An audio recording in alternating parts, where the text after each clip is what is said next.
Anglo Platinum Mine has warned workers who are on unprotected wage strike at the company's Rustenburg operations to return to work within 24 hours or face dismissal. Workers have been on strike for the past 2 weeks, demanding a monthly wage of 16,000 rand, which the mine says is unjustifiable.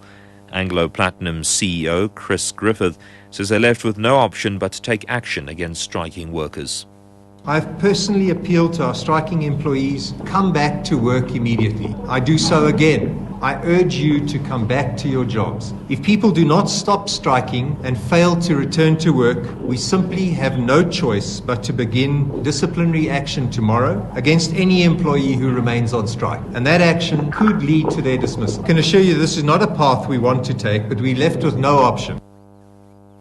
Also in the mining sector, more than 17,000 striking workers at Anglo Gold Ashanti mine in Carltonville, west of Johannesburg, are now demanding a pay increase from 4,000 rand to 18,000 rand a month. Shares in Anglo Platinum, Anglo Gold Ashanti and other JSE-listed gold miners fell by between 3% and 4.4% today. The truck drivers' strike has now showed signs of violence in 3 major cities. 2 trucks have been burnt at Inyanga on the Cape Flats, and what Cape Town police believe was part of the strike.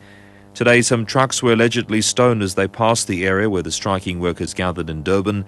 Yesterday, striking truck drivers threw stones at passing delivery trucks during a protest in the Johannesburg CBD.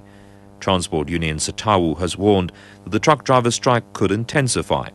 The union's Nicholas Mazia.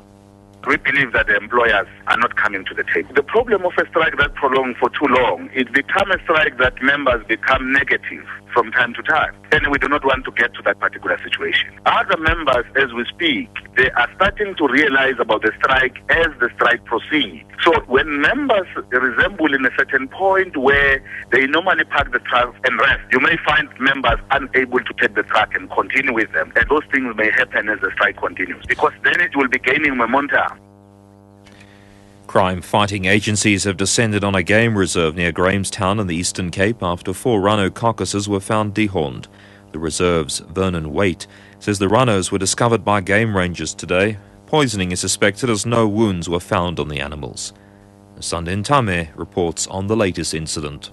This brings to 7 the number of rhinos killed in the Eastern Cape this year. One of the 4 killed here in Lalebela Game Reserve was pregnant and put down by a ranger after they were discovered during a game drive. Anti-poaching organizations are busy scanning the area for any clues that may lead to the arrest of the criminals responsible for this killing.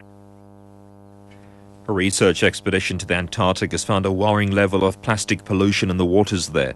Environmental campaigners say this material is not biodegradable, which means it'll stay in the sea for thousands of years.